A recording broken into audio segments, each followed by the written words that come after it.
Maya Estianty banyak dikritik karena mengundang Issa Zega ke podcastnya. Padahal belum lama ini Issa Zega membuat kontroversi mengejutkan karena pergi umroh dengan penampilan dan tata cara sebagai wanita. Jati diri Issa Zega sebelumnya dibongkar oleh Nikita Mirzani bahwa ia adalah seorang transgender yang terlahir sebagai laki-laki. Sehingga Issa Zega harusnya juga menjalani ibadah umroh sesuai dengan kodratnya. Di podcast Maya Estianty, Issa Zega mengungkapkan bagaimana perasaannya bisa menginjakan kaki di tanah suci. Berbeda dengan hanya ibadah di masjid-masjid besar di Indonesia, ternyata Issa Zega merasa jadi lebih rajin sholat selama menjalani ibadah umroh. Ini memang bukan pertama kalinya Issa Zega menjalani ibadah umroh. Setidaknya sudah 3 tahun berturut-turut ia rutin pergi ke tanah suci, tapi baru kali ini dirinya mengundang kontroversi yang ramai dibicarakan banyak orang. Issa Zega sendiri mengakui bahwa sebelum-sebelumnya ia tidak pernah dipermasalahkan jika ibadah umroh dengan penampilannya sebagai wanita. Tidak seperti di Indonesia yang banyak sekali pertentangan terhadap dirinya, Issa Zega justru merasa hidupnya sangat tenang saat berada di tanah suci. Ia mengaku suasana di sana sangat adem dan ada saja rezeki yang datang untuknya. Sayangnya, banyak netizen yang budiman yang justru kecewa pada Maya Estianty karena mengundang Issa Zega ke acara podcastnya. Meski dengan tujuan untuk memberikan sarana klarifikasi, tidak sedikit netizen yang berbakti berharap seharusnya Maya Estianty tidak memberikan panggung untuk seorang transgender. Lagi pula, tidak ada netizen yang budiman mau mempercayai ucapan Issa Zega. Pengakuan soal jenis kelaminnya sebagai perempuan pun tetap diragukan oleh banyak orang. Nah, gimana nih menurut netizen yang terhormat? Silahkan berkomentar ya.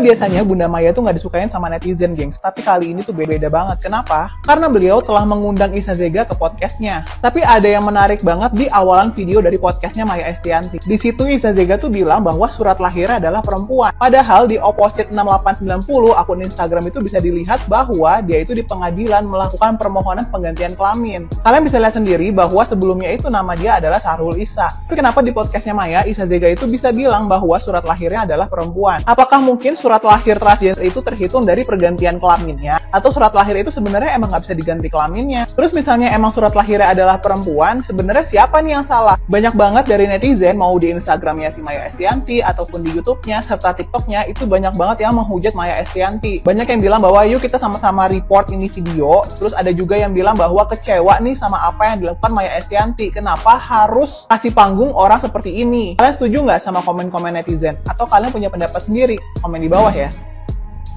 Ada waria namanya Sahrul, nih denger ya, ada waria namanya Sahrul ya. Si waria ini kan emang tidak disukai banyak orang dari seluruh Indonesia kelihatannya ya kan, dari kalangan artis, dari kalangan selebgram, dari kalangan orang biasa kayak gue ini aja emang gak suka sama kelakuannya dia. Jadi si waria ini kan sempet dulu kan mengklaim bahwa dirinya itu namanya bukan Sahrul ya.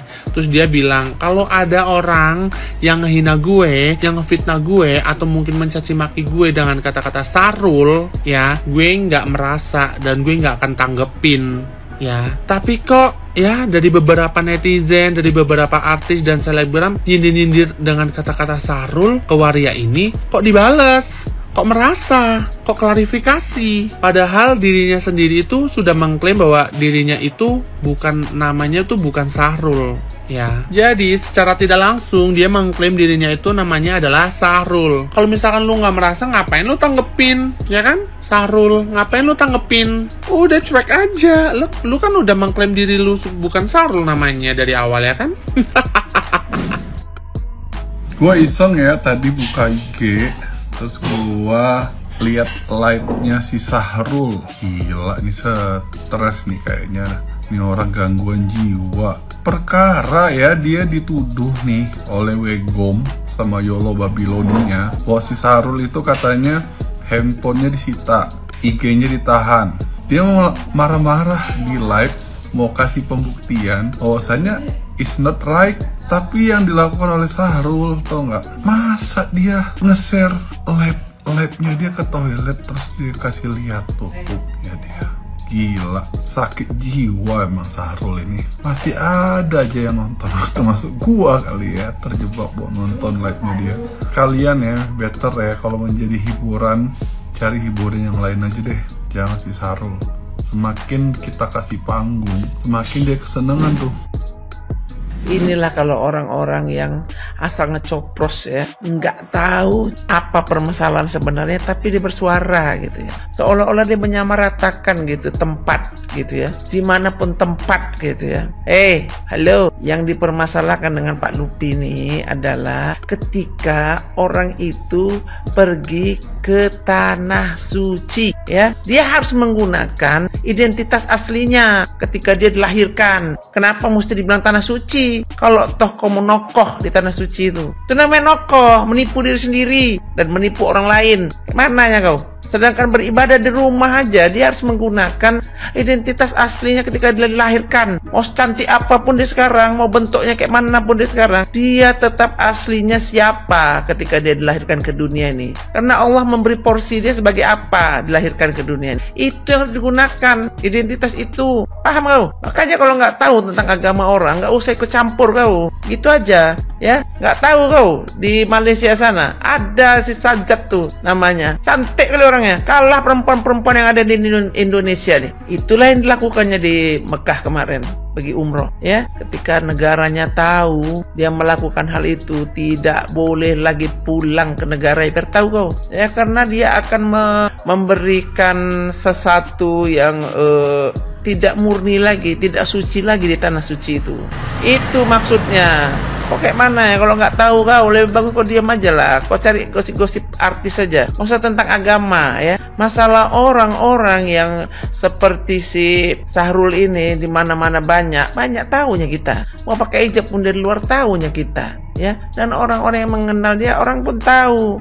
Ketika orang berwudu, orang nggak akan dekat dengan dia. Tapi di sana, di tanah suci sana, orang nggak tahu ya. Maka tempatkanlah ya. Kalau kau bicara tuh kau harus tahu tempat yang dipermasalahkan ini bukan orangnya ya. Kita tahu yang kau bilang tadi LGBT dan segala itu banyak segala macam itu kau bilang kan di mana-mana di seluruh dunia ini ya. Banyak memang, itu bukannya itu yang dibicarakan, tapi tempat ya. Paham kau sedikit ya? Nah, jangan asal ngecopros saja kau. Aku nggak suka kalau orang-orang mencampurin urusan agama orang lain ya. Gitu aja ya. Masing-masing aja saling menghormati ya. Karena di Indonesia ini banyak agama dan rukun-rukun aja. Jangan jadi bermasalah gara-gara kau. Gitu aja ya. Oke. Boleh nggak sih kalau gue bilang ayo normalisasikan pembulian terhadap orang-orang yang menyimpang. Kayak ketika lu ada di sebuah publik gitu kan, di tempat umum gitu, lu ketemu seseorang yang menyimpang gitu. Kayak, apa sih bude? Tali pinggang lu lo, krokodil. Muka lu, Ariel Tatum. Rambut lu no, kayak preman megang pasar.